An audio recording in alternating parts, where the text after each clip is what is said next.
Welcome, friends, to the Center for Indic Studies seminar series. As you know, we decided to have this entire academic year, which actually started from the fall of 2019, the entire academic year seminars to be on Gandhi, because it was the sesquicentennial anniversary, 150th year anniversary of the birth of Gandhi. So we have had some very interesting seminars discussing various aspects of Gandhi's life, philosophy, message. And in that tradition, we were scheduled to have this seminar on campus physically in April of this year. But as you know, things have gotten very topsy-turvy with this pandemic. So I'm very delighted that Professor Douglas Allen agreed to give this seminar online in this month of October, the month of Gandhi's birth. We will also have at least 2 more seminars on Gandhi. The next one will be on November 6th. And we will send you all the details. They are not finalized yet. And the following will either be the last week of November after Thanksgiving or the first week of December. So the basic theme you all know, we have been looking at how Gandhi can be relevant to the challenges that we are facing today. And these are now global challenges. Gandhi's work, his mission, they were guided by a set of circumstances that may no longer be completely transplantable today, but that is the challenge for us as to how to take his message and his philosophy and how to then adapt it to meet contemporary issues and challenges. And as Professor Allen has mentioned in his abstract, we now have a whole host of challenges for which there is a dearth of a leading light, and Gandhi could be one of them. So you have read the bio of Professor Allen. He's very well accomplished Gandhi scholar, as Dr. Singh mentioned in his email to us just yesterday, that perhaps he's one of the most well-known Gandhian scholar come activist in the world. So it rests on 2 pillars: the scholarship aspect of it, over 16 books, and also the living life, the living in Gandhi's footsteps, that part of it, his activism with the anti-war movement, the peace movement, many other movements as such. And before some of you joined in, I was just chatting with Professor Allen on some of these issues. So I don't want to take too much of your time. I would request Professor Allen to begin. And Professor Allen, if it's fine with you, if you could speak uninterrupted for maybe 45, 50 minutes, then we will have question answer session.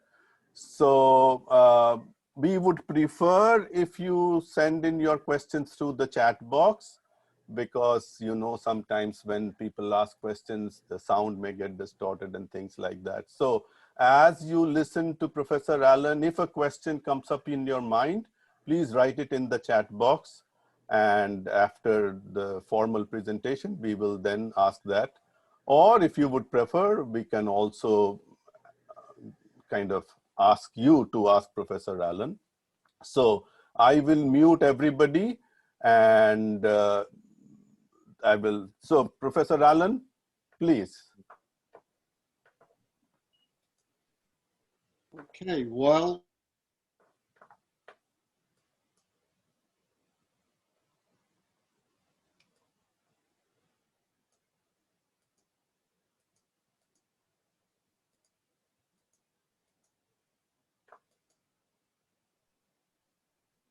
Kalyanji, he needs to be unmuted.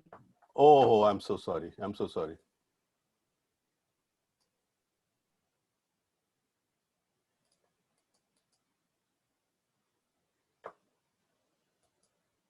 Unmute. Okay. Now Sorry, Doug, please. Now you can hear me. Well, good morning, and thank you for inviting me, giving me the privilege of addressing you today. And I have actually many fond memories of the University of Massachusetts, Dartmouth, quite a few visits over the decades. I might mention one, which was the honor bestowed upon me to give the Patanjali lecture, sponsored by the Center for Indic Studies in 2007. And I think my most recent visit was to give a keynote lecture at the International Congress of Vedanta in 2017. And Jerry Salvin worked very hard with me last spring, and I was scheduled to give a lecture on April 23rd. And I thought I was going to drive down and spend about 2 days with you, and thought I'd have a lot of time before and after the lecture and interactions. And of course, then the COVID-19 pandemic shut down my campus and your campus and others and made that impossible. I might say one interesting, unexpected development, both of the Gandhi 150 celebrations and especially of the COVID-19 pandemic conditions, is that I've surprisingly been invited to give so many webinars, Zoom, and other virtual lectures in India. I've been giving about 2 a week. And so that's been amazing. It's so much easier to do, and I've reached so many more people and had so many great interactions. I'm looking forward to the program today.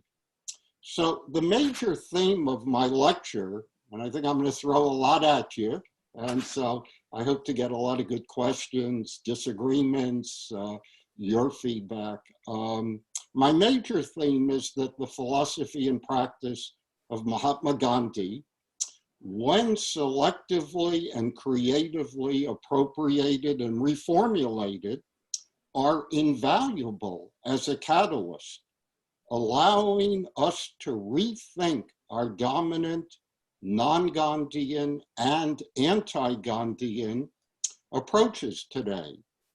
Of greatest significance is how Gandhi-informed approaches can be applied to personal and contemporary crises involving such issues as violence and nonviolence, absolute and relative truth, ethical and spiritual living, critiques of modernity, economic and environmental sustainability, and human alienation and human flourishing. So in what follows, and I realized I had originally submitted a long list of questions, thinking I would have more time, and you may want to raise some of those that I won't address, including whether Gandhi can deal with the threats, direct threats of terrorism, rape, and other violence. I'll say a little bit about that. Whether Gandhi's critique of modern technology is relevant today, how he can justify his seemingly bizarre interpretation of the Bhagavad Gita as a gospel of nonviolence, and much more. So I welcome your questions on any of those. Now, in what follows, I'll submit that M.K. Gandhi remains the most admired person in India, and arguably in the entire world, and certainly the most influential proponent of ahimsa. But he was controversial during his lifetime, and he remains even more controversial today. Gandhi, his teachings and his actions are interpreted in many contradictory ways. And I'll submit that many Indians and others make him and his philosophy irrelevant. I shall maintain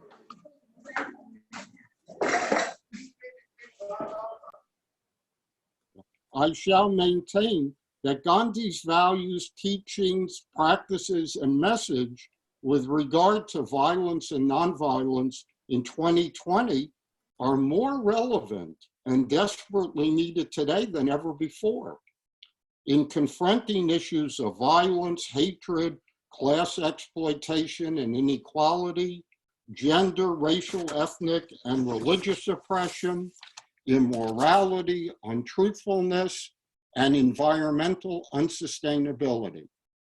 But Gandhi is so relevant only if we reinterpret and reapply his message of nonviolence selectively, rejecting what is ill-informed, reactionary, and irrelevant, reformulating Gandhi's nonviolent legacy in ways that are contextually relevant today, and integrating Gandhian nonviolent perspectives with complementary non-Gandhian contributions. So I want to briefly just mention at least 4 approaches to Gandhi today in India and also in the Indian diaspora and elsewhere that in my view make him largely irrelevant. Right? And I'll just outline those here rather briefly. So first, and perhaps surprisingly, you have devout Gandhians in Gandhian ashrams and other interpreters who extol, idealize, even sometimes deify the Mahatma as the exemplary Indian, the exemplary Hindu, who in fact has provided us with the absolute perfect blueprint, right, to solve all of our problems of violence and other crises in the world today. The problem is, as it was during his lifetime, Gandhi is too good for the world, right? And what we do is we ignore his perfect solutions at our own peril, and that's why we have so much violence in the world today. The second approach seems to be the opposite. These are the clear anti-Gandhians who clearly Gandhi is irrelevant. Interestingly, they also present an absolute dogmatic Gandhi with his absolute blueprint of solutions, but for them, these solutions are no solutions at all in dealing with caste oppression, class exploitation, patriarchal oppression, environmental crises, and much more. And so Gandhi, in fact, provides no solution. And in fact, he is an obstacle to progress.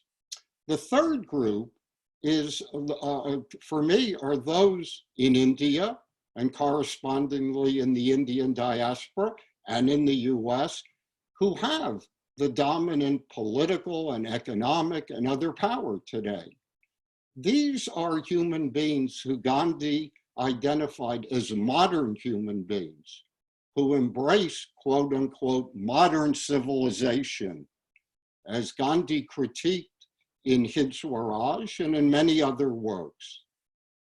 Okay, so in Gandhian view, these are modern human beings, modern Indians. These are the capitalist, corporate, and financial elite, the top scientists and engineers and medical experts, those who control and dominate the media, the educational system, socialization, right?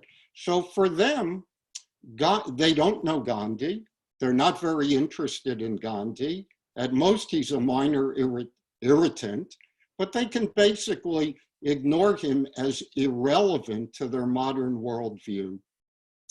The fourth approach, to me, which is very interesting, that you see in India, but you have corresponding characteristics elsewhere. These are people who seem to extol Gandhi, idealize him on his birthday, on other occasions, right? Gandhi is the exemplary Indian, especially the exemplary Hindu. But in my analysis, very briefly, some of the same political parties and other parties in India and elsewhere, some of the same individuals,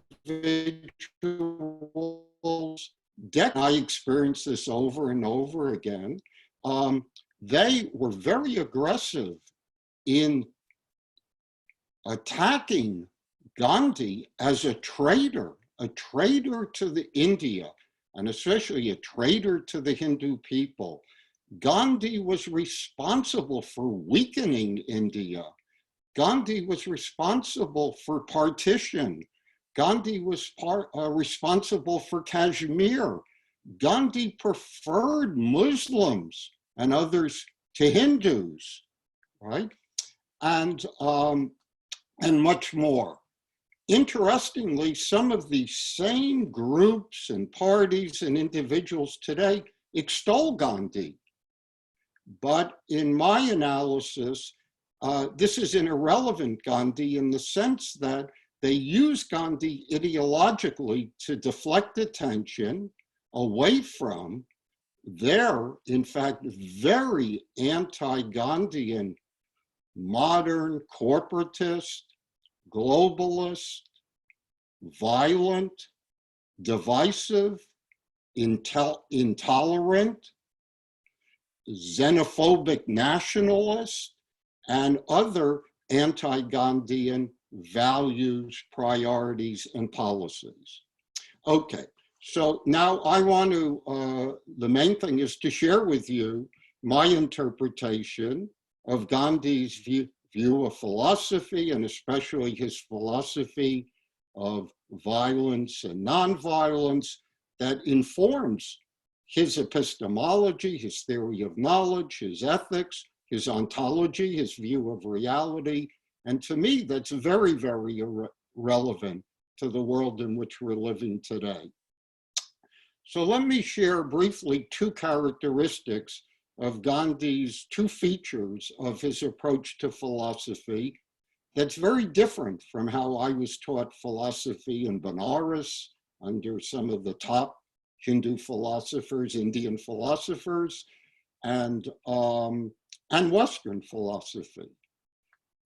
First feature is Gandhi emphasizes the primacy of practice.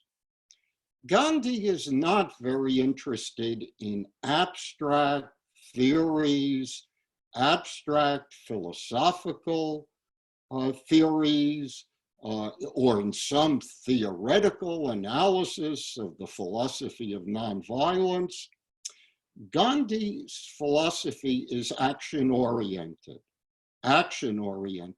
Gandhi is interested in philosophy as lived. He is interested in philosophy, but it has to arise out of practice. It has to then be applied to practice. And philosophy is important as transformative, as basically transforming, say, those dominant, immoral, untruthful, violent relations that dominate our lives in the world, and transforming them in the direction of greater morality, greater truthfulness, and greater nonviolence. The second feature that Gandhi has a philosophy, Gandhi's philosophy is holistic. It is organic. It emphasizes the interconnectedness of all of life, of all of existence, of all of truth, of all of reality, Gandhi emphasizes the oneness of all of reality. For Gandhi, this is an essential unity.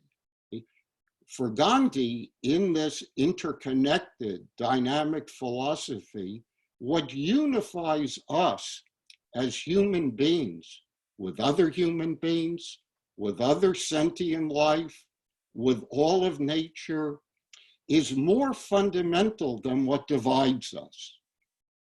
So this is an essential unity in his philosophy, but it's a unity with a respect for differences, for others. This is very different, say, from some of the most famous Vedanta Shankaracharyans I studied with in Benares and elsewhere, who in fact would argue that differences, otherness is simply Maya. It's simply illusion. As we develop philosophically, we sublight that, we cancel it. It has limited epistemic value, but no ontological value in reality. That we find, in fact, the otherness is simply an illusion. For me, this is not Gandhi. Gandhi, while focusing on our basic unity, interconnectedness of all of life, respects the place of a unity with a respect for legitimate contextualized differences. There are other legitimate philosophical approaches to the truth. Others have legitimate different perspectives of reality. Not only should we respect that, be tolerant of that, but we can learn from others in our philosophical quest. Others have truths that we don't have.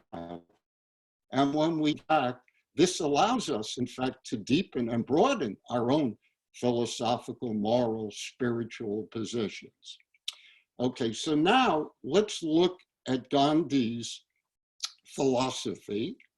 And Gandhi says, as you know, in hundreds and hundreds of passages, that he has two key foundational concepts in his philosophy, satya and ahimsa. Now, because of the interconnectedness of all of existence and reality, you can start with other key concepts in Gandhi. You can start with satyagraha, swaraj, swadeshi, sarvodaya, the different concepts in the constructive work, the constructive program, and you can show how they are all necessarily interconnected in Gandhi's philosophy. He himself most often focuses on the two foundational concepts of satya and ahimsa. So I'll be more brief on satya. Satya is in Gandhi's basic concept of reality, of truth, of reality. And he takes it from the Sanskrit term sat, what exists, what is being, what is real.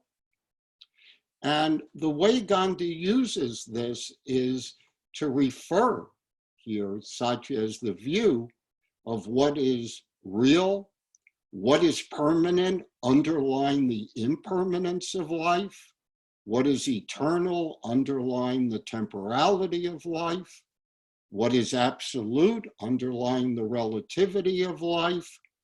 And Gandhi is very broad in how he uses sat and satya as truth, the absolute, the eternal. He uses it interchangeably, often with God, in some formulations as Rama, others as Krishna, and many, many other formulations. He accepts East and West of God. He equates this often with the soul, right? The pure spirit, the Atman, and other formulations, okay? And in Gandhi's view of Satya, the truth, what he is emphasizing, unlike many philosophical approaches to this East and West, He's saying truth is a force. It's a dynamic force. Truth is a force that brings us dynamic, interconnected, meaningful wholes. And you'll see how I'm going to develop this a little later on Gandhi's ontology. Now, a distinction that's often not made that I want to emphasize is key to Gandhi's philosophy, and I'll illustrate it more under Ahimsa, is the difference between absolute truth and relative truth. Many, in looking at Gandhi's philosophy, are able to look at many passages throughout Gandhi's writings where he makes absolute claims about truth. He certainly believes in absolute truth. And this raises many questions you may want to explore. How does Gandhi know what is the absolute truth? Especially because he admits he's often wrong. What is the connection with absolute truth and relative truth? What about others, scientists, skeptics, Christians, Muslims, others who dispute Gandhi's view of absolute truth, or they have other absolute truths that they claim refute his view, or they have other paths that they claim are not his relative path to the truth. So that raises a lot of questions, but what I want to emphasize here is that in my work, although Gandhi has absolutes, what distinguishes him is 90% of Gandhi's focus is on relative truth. Gandhi takes very seriously the relative contextualized world in which we live.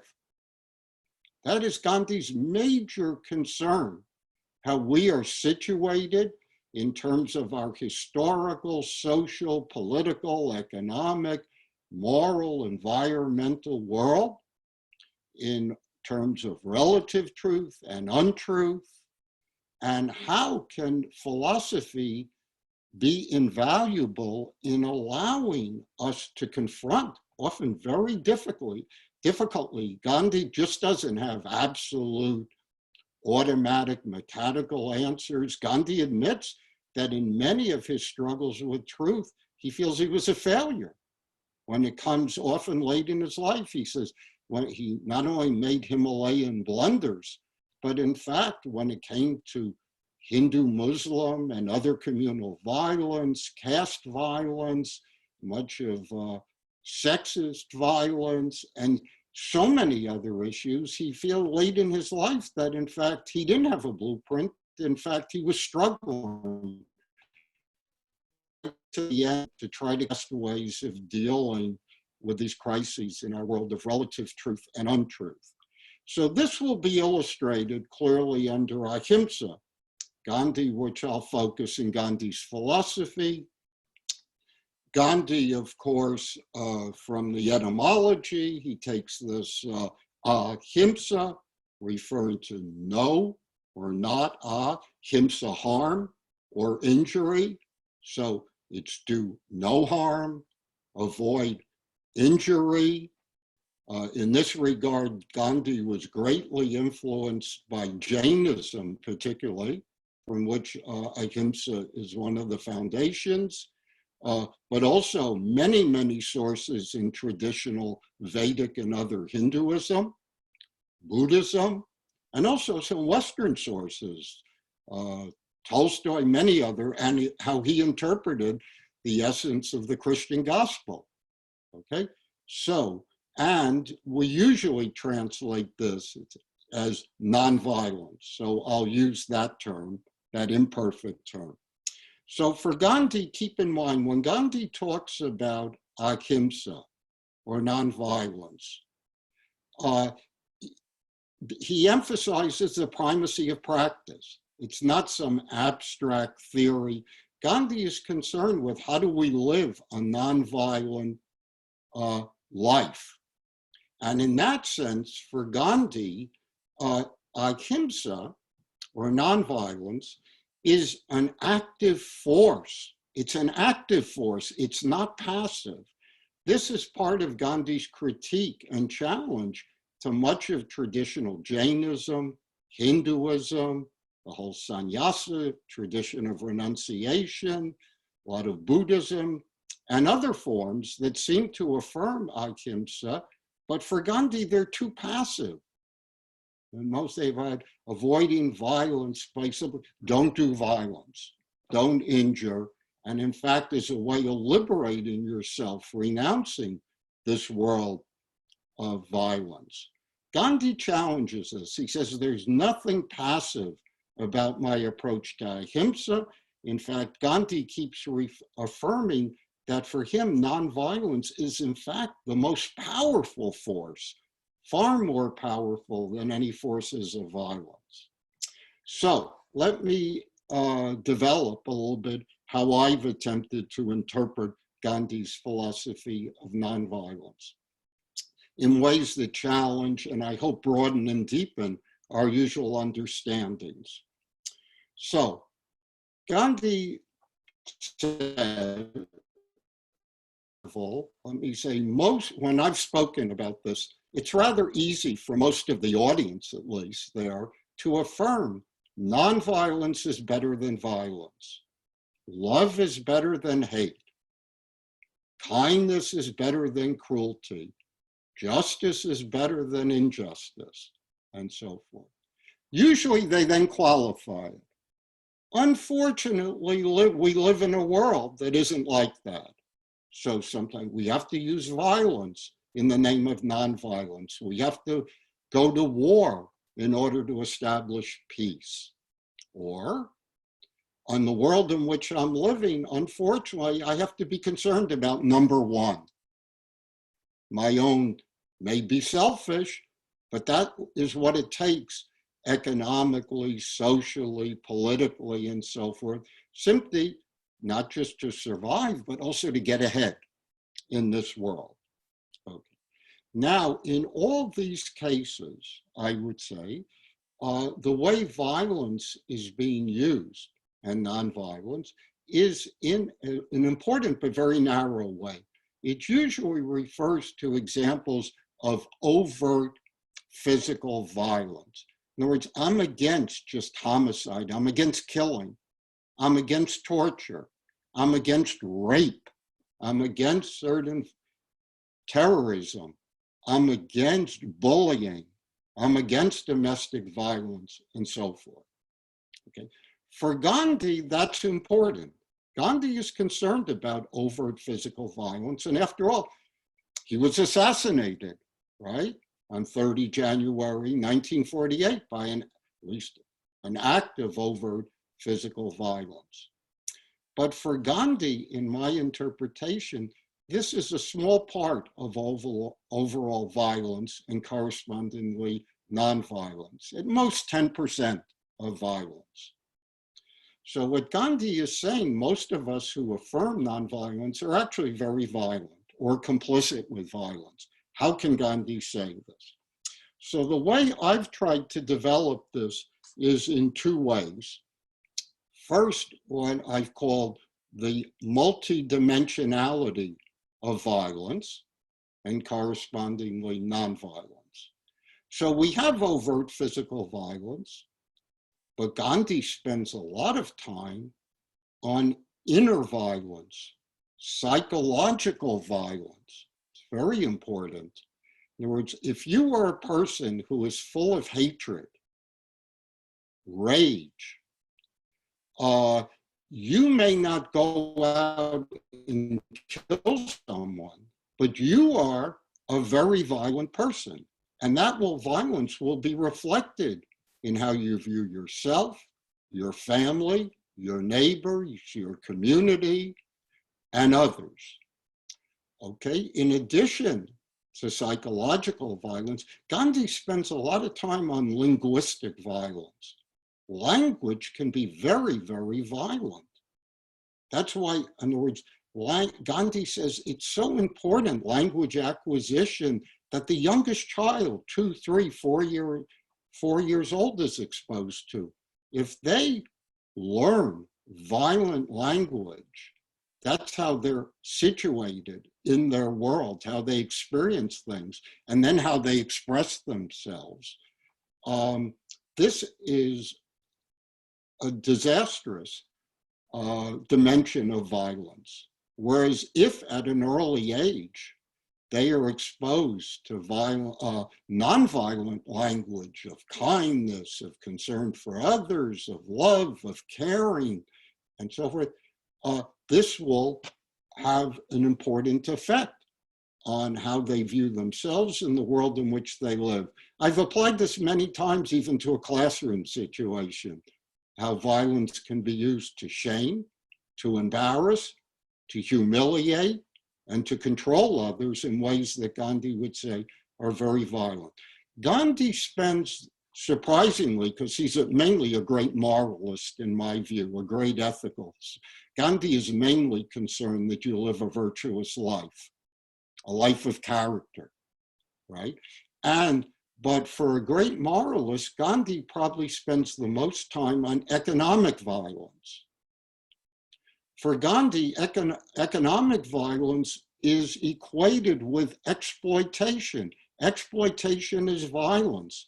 Gandhi often says that poverty, 90% of which is humanly caused and perpetuated, poverty can be the worst form of violence.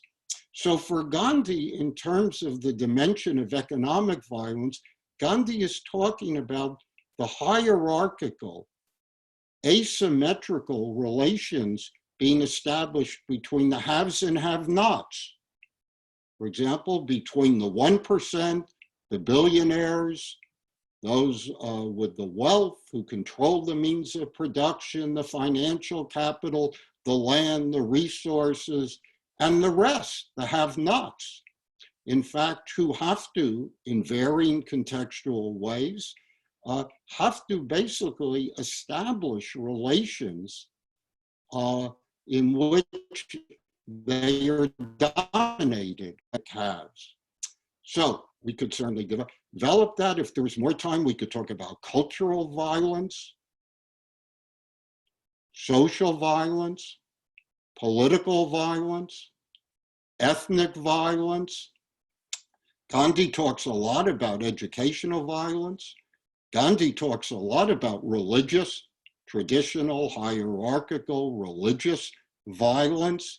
Gandhi talks a lot about environmental violence. So basically what Gandhi is saying is all these different dimensions of violence interact with each other. They reinforce each other so that we are finally socialized to accept views of ourselves and of our world in which we are entrapped in vicious, ongoing cycles of violence, right? And Gandhi is concerned how we intervene, how we critique and resist that, and how we begin to substitute basic dimensions of nonviolence that will reinforce each other so that we can live increasingly in cycles, transformative cycles of nonviolence. Now, the other key concept in my approach to Gandhi is has to do with the structural violence of the status quo. This is what is dominant, what is quote unquote normal, right? This is business as usual. This is politics as usual. This is certain hierarchical, traditional, religious, and cultural and environmental paradigms and models as normal. For Gandhi, the status quo, the dominant structural status quo, is extremely violent. The fact, for example, Gandhi says that people suffer passively, that they don't resist, that in fact, they feel hopeless. Maybe things will be better in heaven. Maybe things will be better in my next rebirth. Or they're living under fear that in fact, if I speak out, if I act out, there are people who can fire me. There are people who can punish me. There are people who can imprison me. There are people who can kill me. Or they find their responses through substance abuse, through alcoholism, or through stereotyping and blaming minorities or women or lower caste or foreigners or migrants, all the things that are really happening in every state, as well as in India and elsewhere, that does not make the dominant so-called normal structural violence of the status quo any less violent. For Gandhi, just the opposite. And that's why the status quo has to, in Gandhi's nonviolence, has to be disrupted. Okay, so let me just, in terms of absolute relative, let me just give you a couple of illustrations from Gandhi and my experience in India, especially and elsewhere, about this key absolute relative. Yes, Gandhi has absolute views, values of ahimsa. Right? He says this over and over again. But if you look at thousands of pages in Gandhi's writings and so many examples in his life, he's actually troubled in terms of the contextual world in which he's living. Gandhi's saying, maybe even 98% of the time that we are violent, we have nonviolent alternatives. Maybe we're not conscious, we're not educated, we're not courageous, we're unwilling to take risks, but there are nonviolent alternatives to violence. But Gandhi, there are some cases where, for example, Gandhi writes so many articles on what to do about menacing monkeys. And in some cases, he says, you should kill them. Right? People were shocked at the time that he wrote that. In fact, Gandhi has passages why killing can count as ahimsa. Can you imagine? He says, what do you do with the mad person with a weapon, with a gun, who's just shooting people, who doesn't want to engage in Gandhian dialogue? What do you do with the rapist involved in the actual act of rape? How should you respond to that in a nonviolent way? What do you do with the terrorist? And I can just give this example, although I greatly broaden and deepen this. But for example, I was invited to India in 2008, a week or two after the Mumbai terrorism. I was supposed to give a keynote in Jaipur, and they changed the topic. What would Gandhi have done about the terrorists in Mumbai, in the train station, in the Taj and Oberoi Hotel, in the Leopold Cafe, in the Quad? What would he have done? And people said to me at the time, they were living under fear, and they said, don't cite Gandhi. Right? People don't want to hear Gandhi right now. And in fact, the media and many of the top academics who were there and others, they were in the mood, understandably. Pakistan is a failed state. We have to finish them off once and for all. That was what they were, the mood. And then I found, similarly in the next year, I had written a Fulbright I got, in fact, during that terrorist attack, to investigate Gandhi's response to terrorism. So I spent the year in Mumbai. I was at Gandhi's place, Mani Bhavan, where he always stayed in Bombay.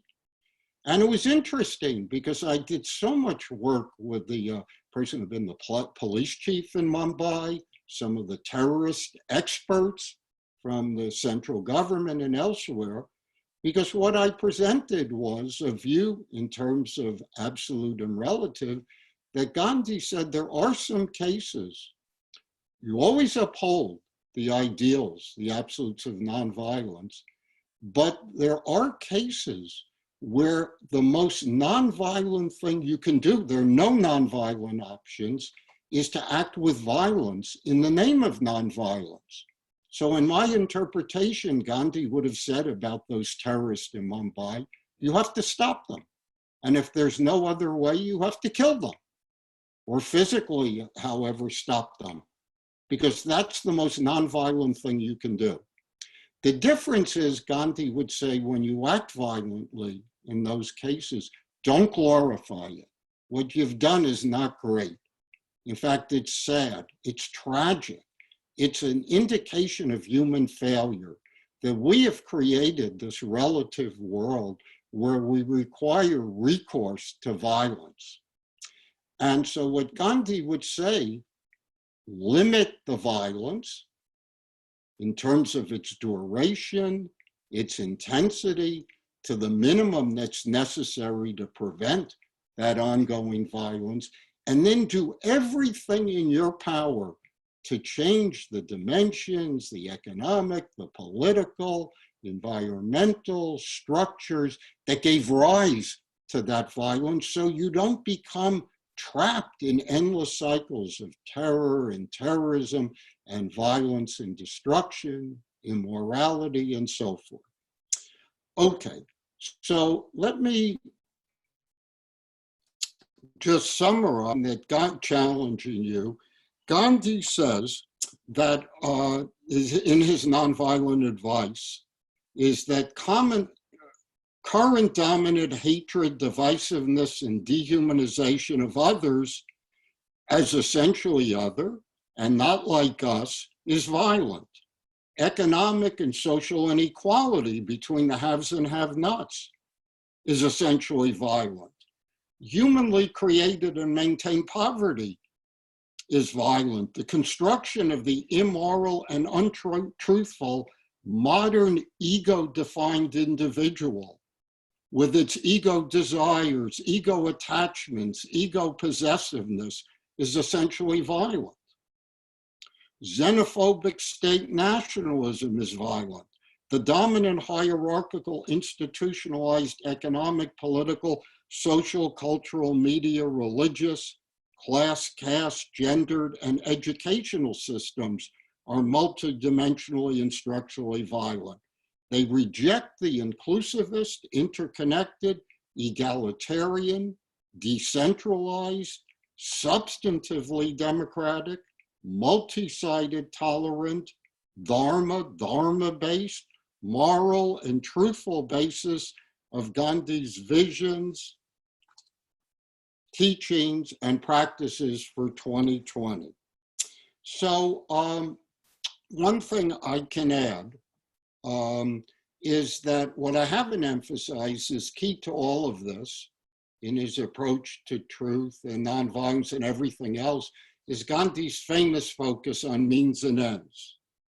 And so for Gandhi, most modern human beings with their modern views that the ends justify the means accept the immoral and untruthful view that we can use means that involve control, violence, militarism, oppression, exploitation, injustice, sexism, casteism, and environmental destruction in order to achieve modern ends of wealth, power, hierarchical, racial, gendered, religious, and other domination and other objectives.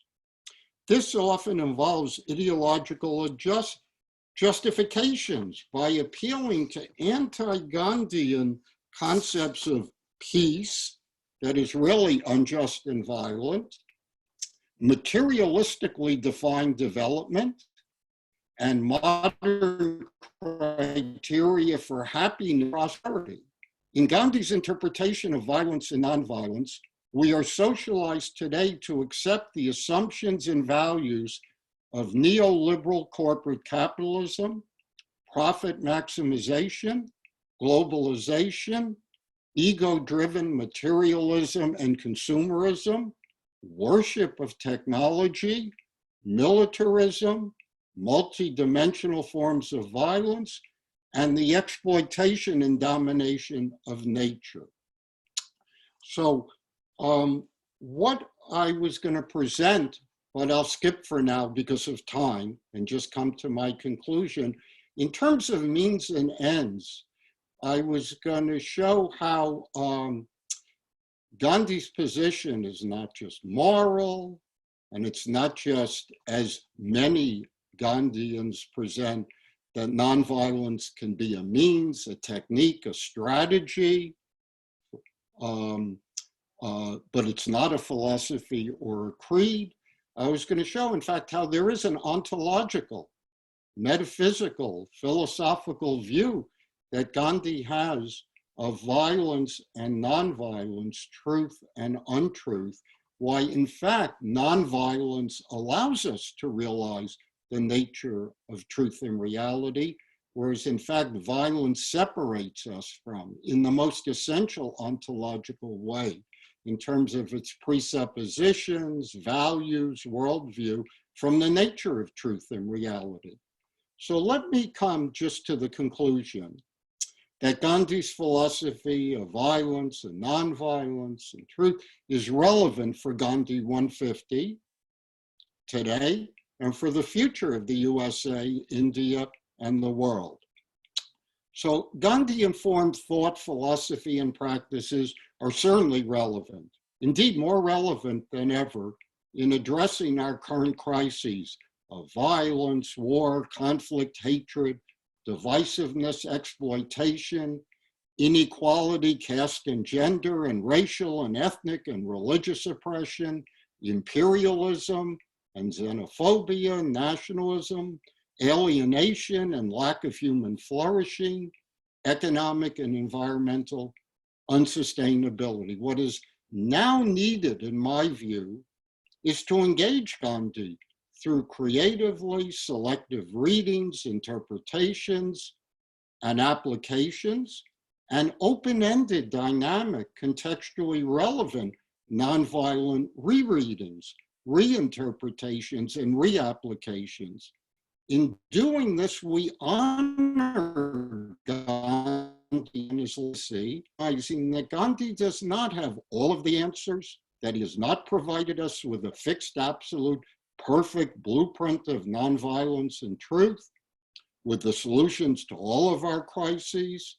We must integrate our Gandhian approaches, perspectives, and philosophies and practices with complementary non-Gandhian approaches that have valuable insights with regard to contemporary crises, focusing on class and caste, race and gender, religious and communal conflict, science and medicine and technology, and environmental sustainability. So I'll just end by mentioning one thing that I find is often ignored by many who seem to extol and find comfort in Gandhi, how Gandhi challenges us. Throughout his lifetime and today, Gandhi disturbs us. Gandhi is a catalyst. Gandhi wants to disrupt our normal comfort level. Gandhi wants us to think outside the box. As he did throughout his lifetime, Gandhi not only offers a theoretical philosophy of truth and nonviolence, he mainly offers action-oriented practice, which challenges us to raise our transformative consciousness, to mobilize unifying nonviolent, moral, and truthful resistance, and to create positive Gandhi-informed contemporary alternatives.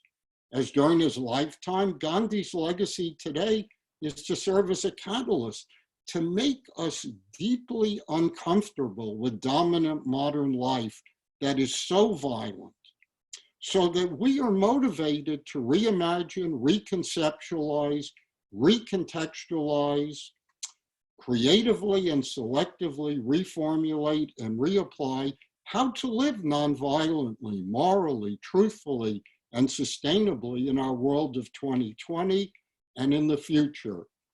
I'll just end by saying, actually, I'm quite optimistic and hopeful about the future in the US and in India. I am a realist, I try to be a realist, not an optimistic escapist.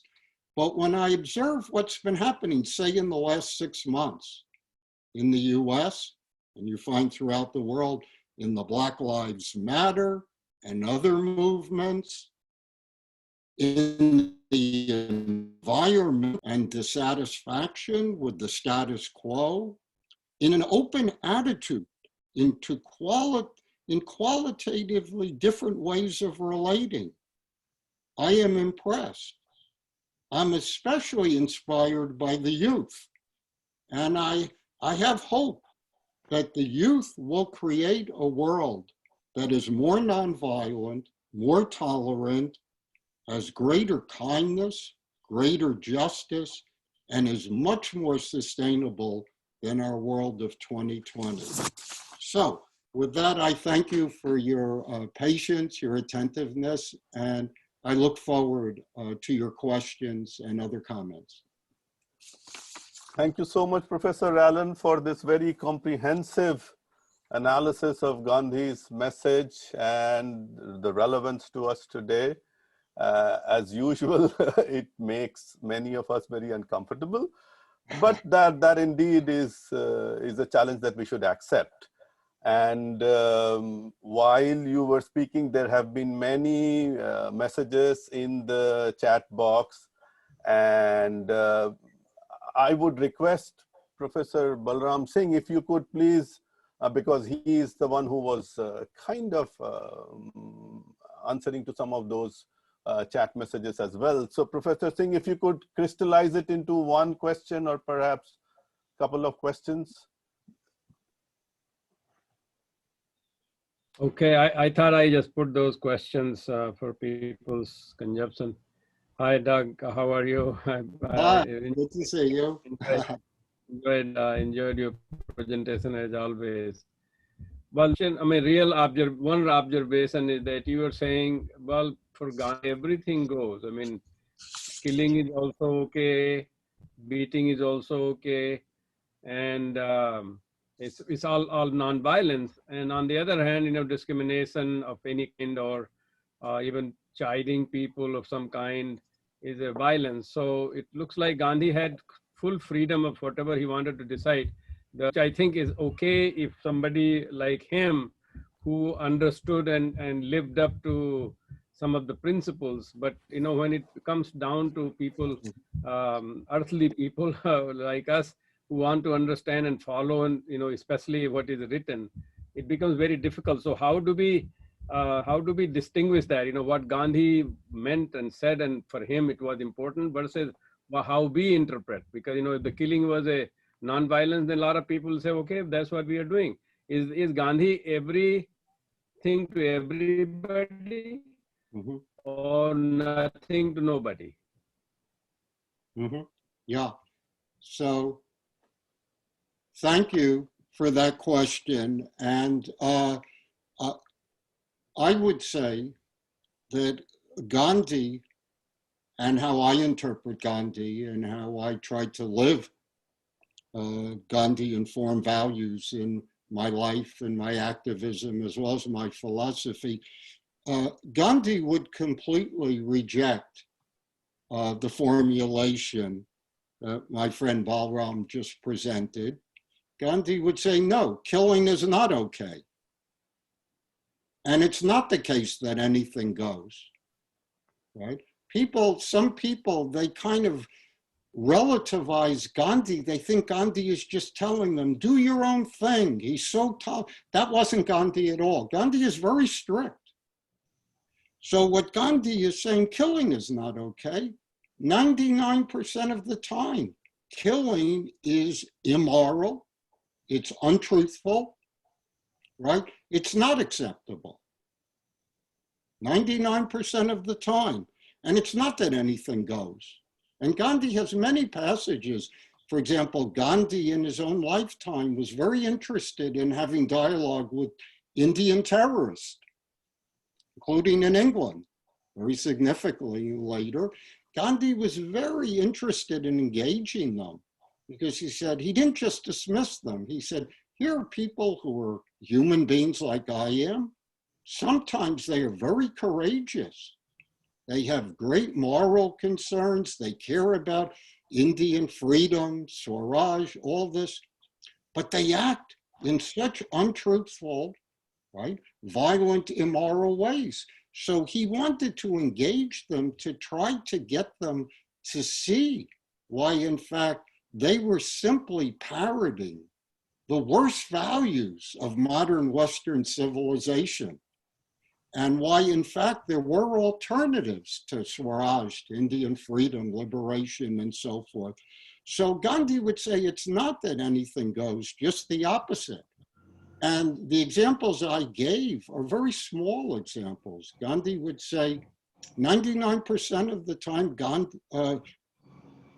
violence is wrong, is immoral. But there are some of these cases, and Gandhi changed his view. I'll give you a good example. You know, how do you respond to the rapist? Gandhi has a few passages earlier that when my students read it, especially feminist students, and I'm a feminist, they read those passages, they do not want to read another word by Gandhi. They are so alienated because he has these passages where he talks about the purity of woman. And if the woman is raped, this shows that he's impure. Often viewed himself, if people commit violence, it means there's something wrong with me. And in fact, he even says in some cases, if it was even a daughter of someone who was raped and he could not prevent it, she was so dishonored that it's better she kill herself than live in such disgrace. Well, how could someone as moral as Gandhi make such immoral statements? Now later, and right after partition is a perfect example, you know, during the partition, the horrific killings of so many hundreds of thousands of innocent people, and how many people were raped, right? And on all sides, and how many Hindus and Sikhs and others were raped. Well, now Gandhi's attitude towards them, he's very explicit, is the exact opposite, which it should have been his value. That namely, we should reach out to those who are suffering the most to serve their needs. So Gandhi said it was not their dishonor. In fact, we should embrace them, those in the most remarkable ways. So what I would say is we have to, you know, be very careful to distinguish even Gandhi's view from dominant just war theories, that for Gandhi simply justify killing and violence in wars that Gandhi wound up rejecting, right? So anyway, you know, it's good to clarify that because Gandhi, in fact, is not saying anything goes and killing is okay. Now, this presents challenges to him, of course, right? For people who disagree with his approach. Okay, Professor Allen, I have a question in the chat box. This is from Pratik Chaube. And the question is, many non-violent means which Gandhi advocated, within parentheses, such as fasting unto death, are acts of violence directed towards self. Is resorting to violence against self really the best way to persuade someone for a change of heart? Are such acts of violence against self not acts of violence? I mean, it's kind of a rhetorical question, I guess. No, it's a good question, one that people raise all the time because they look at Gandhi and they think he has a kind of asceticism. And also, he talks about suffering. He often talks about suffering as good. And they look at him as being masochistic and as inflicting himself. And fasting is a good example that's often raised. So let me just mention that. For Gandhi, there's a difference between involuntary suffering, Involuntary suffering, which is 90% of suffering, is never good. It's never moral. It's never embraced. But Gandhi distinguishes that from from voluntary suffering. For Gandhi, in his philosophy, voluntary suffering, that is, for him, nonviolent, truthful, moral, this is part of the process of self-purification, self-transformation. So for Gandhi, his fasting is not violent. It's just the opposite. In fact, when Gandhi fasts, he embraces it with joy. He finds it liberating. And it's also, in different contexts, it's meditative.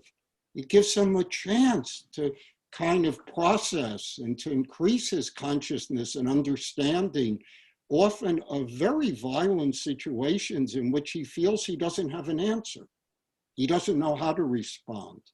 So I would say that what Gandhi would say is that that what seems to most of us, the way we look at things, like fasting is just something painful. You're punishing the body. Why would you do that? But you know, there are all kinds of traditions. For example, in my background, Jewish, the major holiday is Yom Kippur, in which you undergo more than 24 hours of complete fasting. And it always says, and the prophets say this too, if you think by simply punishing your body that anything is being achieved, you're wrong. That in fact, the whole process of this is to allow you, in fact, to become a more reflective, a more spiritual, a more moral person. So then you can, after the fast, you can be renewed and live, in fact, a more worthy life. Thank you, Professor Allen. We have a hand raised, Moni Malhotra. If you could please unmute yourself and ask your question. Thank you.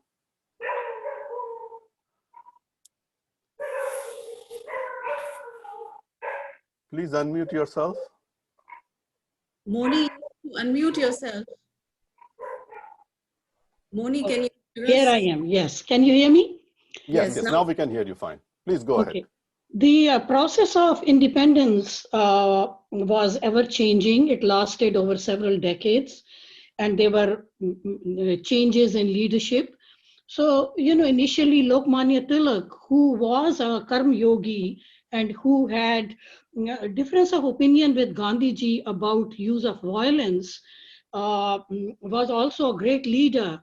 And then his passing in 1920 passed on the reins to Gandhiji and others. That's one point. And the other is that initially, in the initial stages of the World War, the Muslims were in support of India backing up the British. However, the Congress Party initially did not promote that, did not favor that. They were against India backing up the British.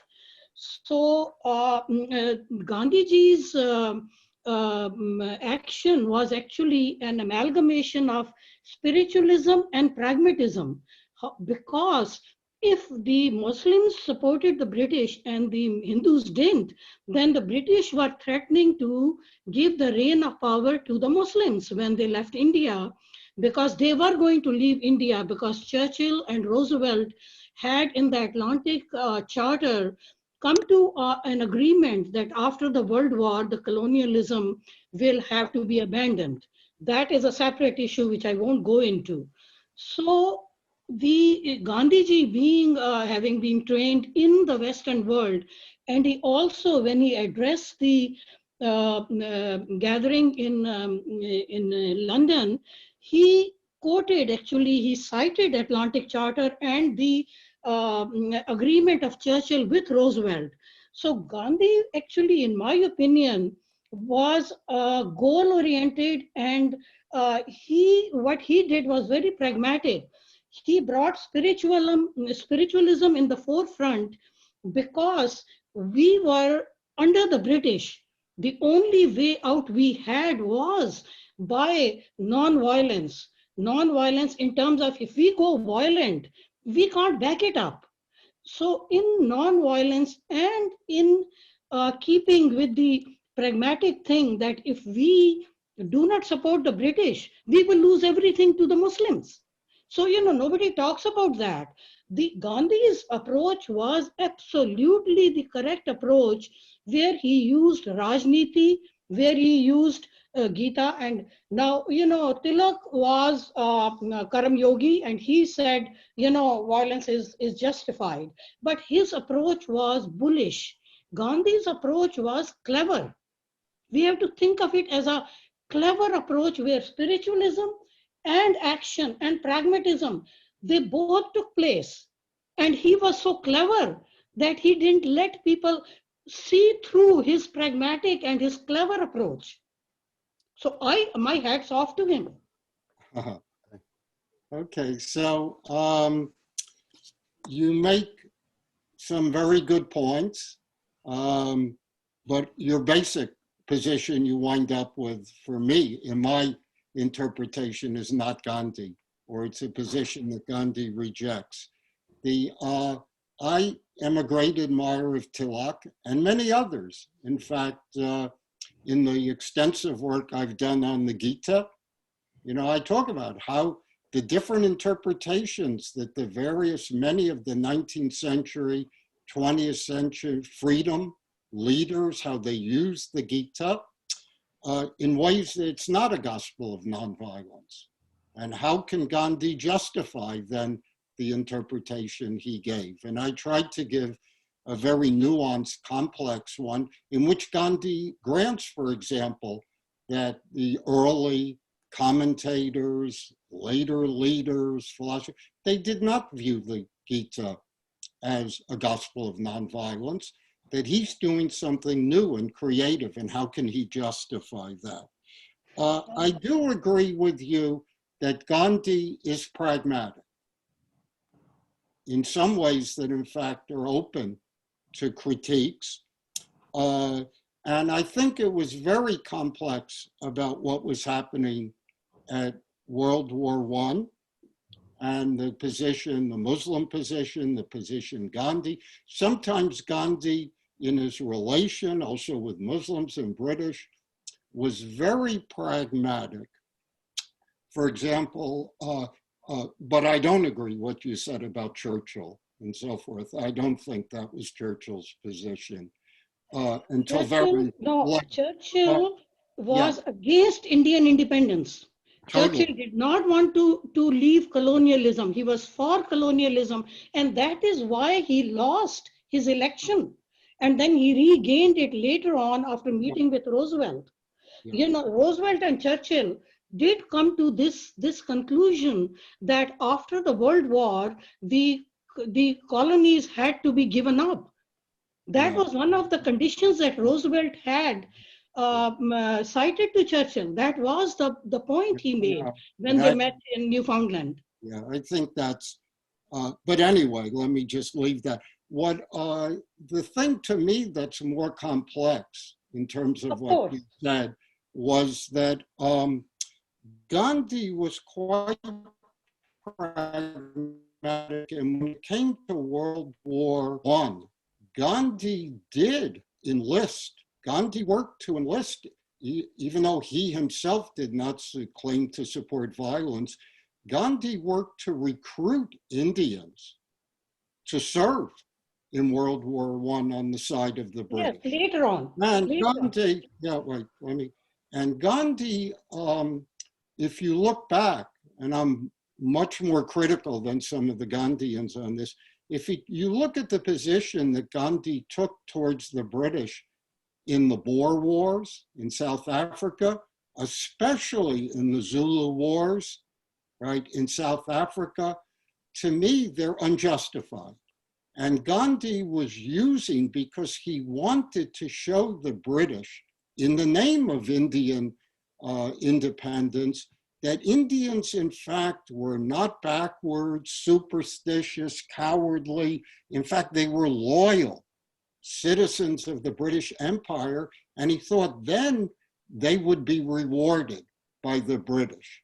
Now, later, and to me, in terms of Gandhi's analysis, a lot of this is just using others for your means. And I think some of the things you mentioned as being clever and all this, in Gandhi's philosophy, he was very pragmatic and clever. But what Gandhi himself does is he radically critiques those positions later. He gives back the medals. He says that he critiques how he responded. He, in terms of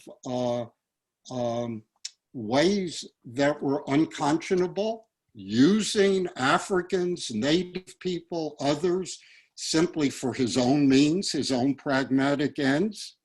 And so Gandhi, in fact, what he would say is you're reducing Gandhi, as which is part of Gandhi, you're right, that Gandhi is just a clever technique. No. It's a technique. Okay, let me step in, please. I mean, I'm looking at the clock constantly. Okay. We have to end this session in about 10 minutes. So I would like to give chance to others who have already posted their questions. Sure. So Professor Allen, this question is kind of a segue to what you were just discussing. And this is from Udaykant Jha. And he asks, how do you justify Gandhi's response to the Mopla incident of 1921? Mm-hmm. Well, would he like to just say something more, maybe one or two sentences, why he asked that question? Okay, Uday, could you please unmute yourself and kind of provide a little more background?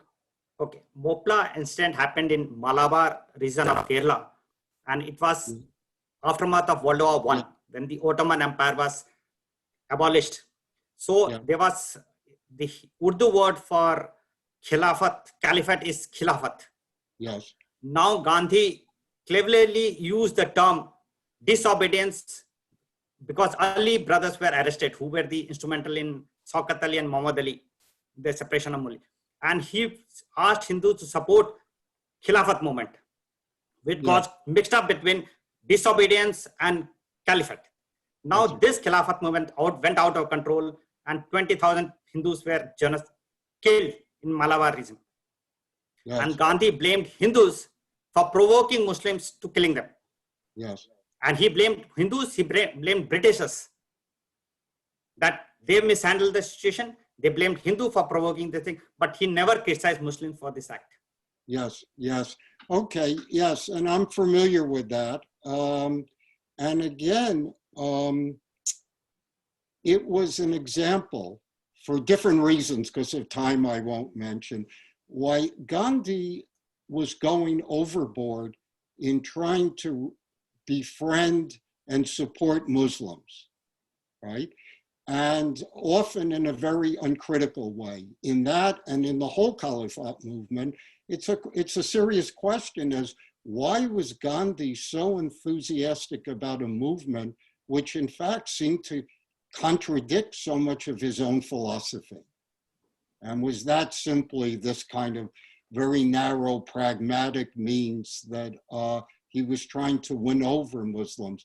So that's a good example, and there are later examples that one can give, and that's why we can have an interesting discussion about, but in some of those examples, I'm quite critical of how Gandhi responds. Okay, Professor Allen, the next question is from Deepan Mitra, and the question is, what was the response of Gandhiji about the riots in Noakhali in 1946? Yeah, well, that's amazing because, you know, I've tried to write about this. The conditions were so horrific. People were being slaughtered everywhere in Noakhali, in Bihar, and other places, whether it was Hindus being slaughtered, Muslims being slaughtered, and so forth. Gandhi is in great depression. He's in great despair. And most of us, when we're depressed, as many are during the pandemic, it kind of immobilizes them, right? and they don't have energy. For some, Gandhi was able to tap into this incredible energy I've written about. So he went there and he acted so courageously in that and other examples right after that. And in some ways was amazingly effective in limiting the slaughter and the number of horrific deaths that took place. Thank you, Professor Allen. We have Kamlesh Professor- Kapoor who wants to ask a question. Yes, Bela, you have something to? Yeah. No, I was just saying that in this questions, we missed Priya Prabhat. She had asked a question very early. So after we talk to Kamlesh ji, we can go back to Priya Prabhat. Okay, okay. So Kamlesh ji, if you could please unmute yourself and ask your question. Yes, and then we I will am go to unmuted. Can you hear me? Yes, we can hear you fine. Go ahead, Okay. please. My question is that professor talked about a philosophic premise, right? And just as he showed about the Mopla rebellion, history presents Gandhi in a very different way. You see, the philosophy about Gandhi came out gradually, developed by the philosophers by putting things together.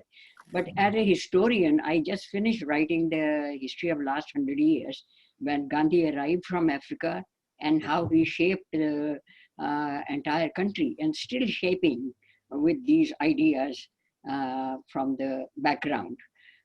So as a historian, my perspective is, first of all, I was a victim as well as eyewitness of the partition days. So I have seen everything, witnessed everything. My question is that in the history, in various points, there were atrocities across board on which Gandhi blamed, as Uday Shankar said, Gandhi blamed Hindus. Whereas, and every time Hindus thought of retaliation, he resorted to fast and to death. You see, this is a threat. This is blackmailing a nation. And as a result, India lost a lot of territory without solving the problems. And as far as the tags, like categorizing or putting him as a pragmatic person, his pragmatism was very circumstantial. Today it suits him to say this, tomorrow not. So he justified, he made the provincial governments give up the power at the beginning of World War I, second. And he said, we are not part of the World War II. And then immediately after that, he privately wrote a letter to Lithgow, Viceroy. I have a copy of that, where he says that I can support you as a British subject, but Congress has to agree. So it was like passing this. Nehru said, Gandhi has to agree and blah, blah. The point is this, whether he was moralist, first of all, he was not, because his private life was full of very degrading facts. The second is his questions about rape. And he says that it depends on the woman's willpower. With four or five people, 10 people, how can you have willpower? And when he quoted Sita, he did not know Ramayana. And as far as his knowledge of Bhagavad Gita goes, I don't think he read it, because we are reading it for the almost 150 times every month, and still is not able to grasp the entire message, because there are various layers of that. So when he says he equates Quran and Bhagavad Gita at the same, with same consideration, that means he hasn't read any of them. And his appeasement policy of Muslims, that is because he was mortally afraid of them. He was beaten almost to pulp in Africa by the Muslim gang. And after that, he never uttered a word condemning the Muslim atrocities, whether it was Mopla, whether it was this, that. And his condemnation of Bhagat Singh and not helping him, in fact betraying him, this is a double standard. On the one side, you are saying violence is okay. He's writing a telegram to Hitler that I support you, inferior races have to be erased. And those telegrams are in the British archives. And so, Kamleshji, I'm before sorry, he, my Kamleshji, point is this, may I before, just I'm kind just of, saying because one we thing. are, The last point, historian point of view is different from a philosopher's point of view. And I would like that people should read the incidents of all those 4 decades. Thank you. Thank you. That is more of a comment, actually. So Professor Allen, after you answer this question, we'll have just one more question, and then we will have our concluding remarks. So Okay. go ahead. Maybe, as Bella mentioned, maybe what the early person had asked, we can. So I won't comment. I appreciate that. Like you, I don't know everything. I haven't seen everything. But what I appreciate, because as I mentioned before the session, when you asked me, I've been doing all these programs in India, and what I know from the past, and that I always got comments like the one that was just made, and I know that there are right now many people in India who have that view about Gandhi, but people haven't been explicit at sharing it with me when I've spoken. So I appreciate that, and there's no need to make a comment. It's a kind of what I find, for me, it's a kind of Hindutva kind of approach that doesn't embrace Gandhi now, as some do, in a way. It just totally dismisses Gandhi and throughout. And, you know, I can only respectfully say that that's not my understanding of history or the complexity with which Gandhi struggled with many of those, what in fact are very complex issues, and which in fact are debated today among scholars and others. So I'll leave it at that. But very good, Professor. The last question is, as I said, from Priya Prabhat. And the question is, does Gandhi believe in relative or absolute conception of truth? Or does truth totally depend upon philosophizing? What is Gandhi's take on it? Good question. Well, in my position, it depends what you mean by philosophizing. The way that is usually used, including in my Western as well as Eastern tradition, Gandhi doesn't think truth depends just on philosophizing. In fact, he would say most philosophizing is an obstacle to the realization of truth. So the question is, if we're really focusing on what is truthful living, what is truthful practice, what is it to live a moral, nonviolent, truthful life, then Gandhi affirms both the importance of absolute truth. Gandhi does have absolutes. I could not get into that, but they serve as regulative ideals of how we live our life in this world. They provide us ideals of hope when we're living in times of despair, of darkness. So absolutes for Gandhi in many, many ways are important, but his main focus is on relative truth. That is Gandhi's main focus. So he doesn't minimize relative. In fact, that is the real world in which we're living. And so Gandhi is most concerned with how living our lives in this world of so much relative truth and untruth, so much relative violence and nonviolence, so much relative hate as well as love, and so much relative injustice as well as justice. How can we live meaningful lives in this relative world, informed by those ideals of absolute, but in fact with the focus on, in fact, how we live meaningful lives, truthful lives in our existence, And in that way, to me, it has a relevance, an existential relevance, say, with my students, who can actually relate to that. Okay, here is my life.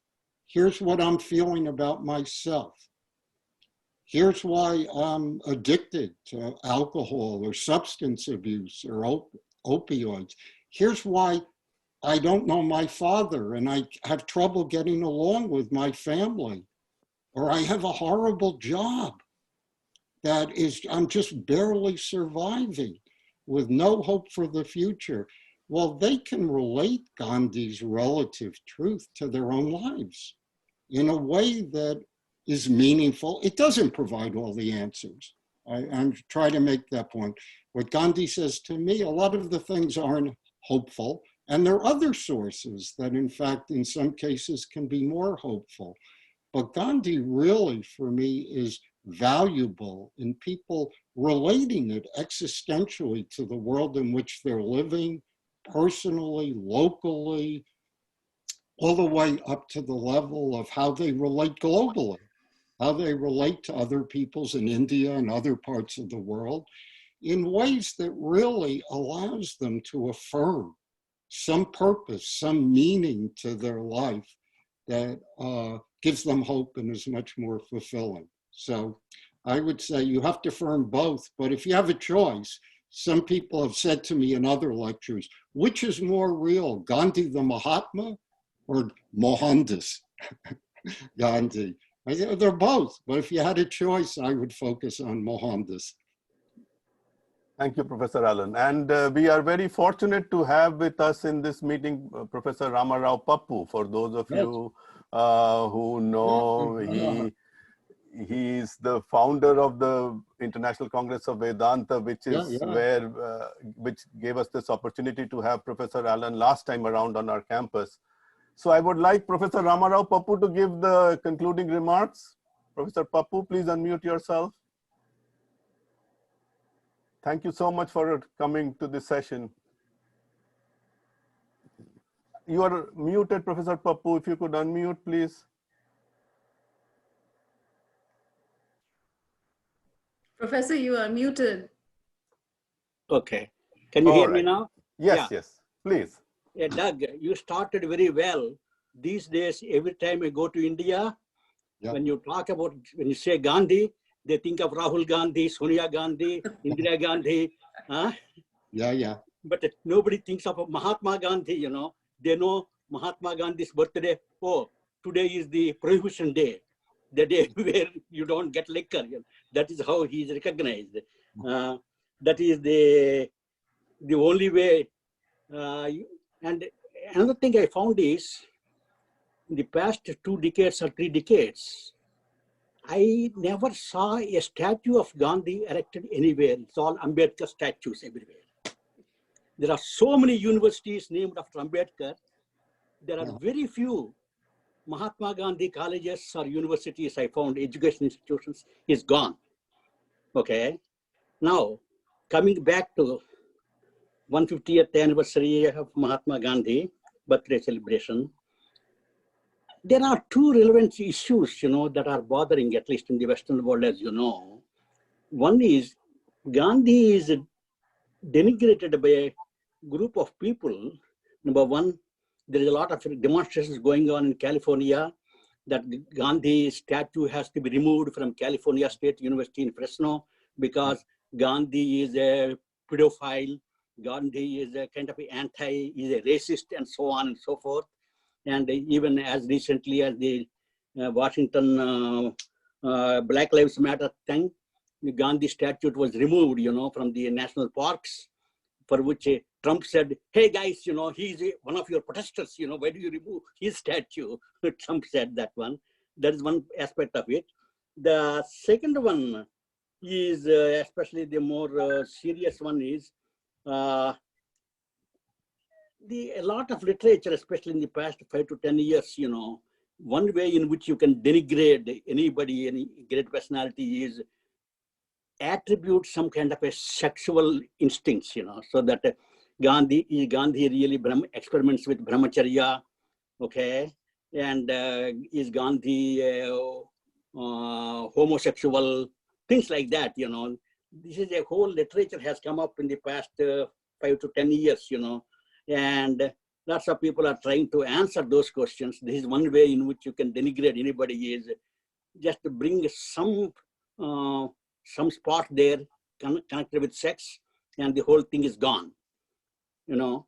So some of us young people, you really have to handle this kind of an issues, you know, which is coming from the leftist people, you know. Anyway, that's the kind of a thought, concluding thought I have, because it is so easy to persuade people, you know, after they read some kind of a magazine articles, you know, is Gandhi a pedophile? You know, the same sort of a thing which was leveled against Sri Ramakrishna, you know, in the about 20 years ago, and so on. Anyway, these are my concluding thoughts. Thank you. Thank you, Professor Pappu. And as I said, we have already gone beyond our allocated time. So I thank you again, all of you, so much for attending this session. And as I said, we have recorded this, and very soon we will be putting this entire session on our channel, Center for Indic Studies channel, and also on the YouTube channel for the Center for Indic Studies. So, and our next Gandhi seminar, Belaji, is it on November 6th? Yes, it is, Professor. It is on November 6th. November 6th, 11 a.m. our time, Eastern Daylight Time. And we will send you the details very soon. And the following one will be, as I said, last week of November or first week of December. We are not sure yet. So with that, thank you so much, and namaste, and thanks again. Bye. Bye. I'm going to get off.